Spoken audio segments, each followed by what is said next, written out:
realistic approach to fertility supplements.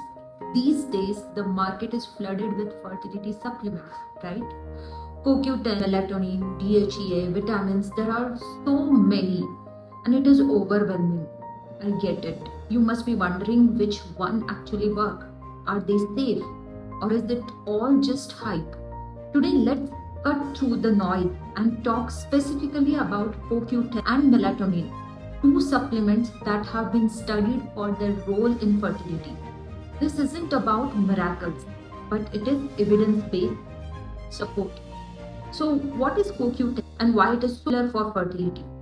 CoQ10 is a natural compound that our body makes. It's basically a fuel source for our cells. Face fertility challenges like diminished ovarian reserve, the energy supply to our eggs reduces. Think of it like a car engine running low on oil. It still works, but not as smoothly like before. CoQ10 steps in as a booster. What the research says.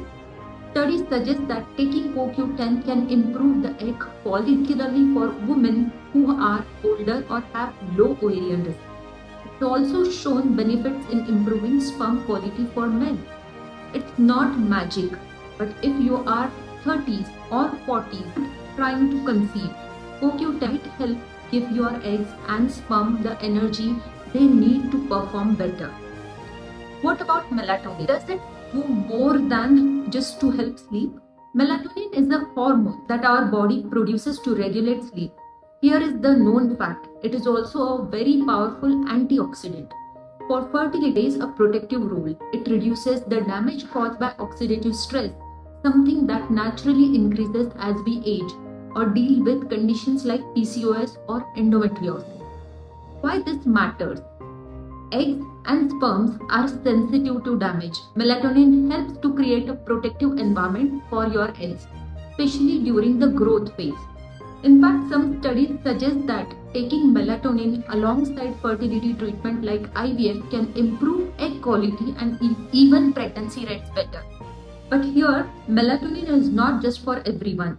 It can also cause hormonal disbalance. So if you don't use correctly, so use it under medical supervision. And how to choose the right supplement? I get asked this all the time. Should I take CoQ10 or melatonin or both and how much? Here is the answer. CoQ10, if you are over 30 or dealing with low ovarian reserve, you might benefit from CoQ10. Dosage usually range from 200 to 600 milligram daily, but it depends on your taste. Melatonin, this is great if oxidative stress is a concern or if you are undergoing IVF or your doctor recommends it. Typical doses are 3 to 5 mg at bedtime. These are not one size fits all solution.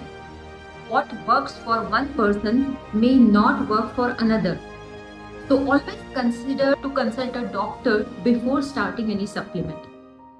Here is the takeaway. Supplements aren't helper, not fixes. CoQ10 or melatonin, they don't cure cells. They just support your fertility journey when used correctly. They are like giving your eggs and sperm an extra layer of correct. But remember, supplements alone can't replace a healthy lifestyle, medical treatment or expert guidance. So before grabbing anything off the shelf, make sure you are choosing what is right for you. Fertility is a complex and every journey is different. My goal is to help you make informed, realistic choices, not just follow trends. If you have any sort of questions or need guidance, feel free to reach out. Let's work through it together.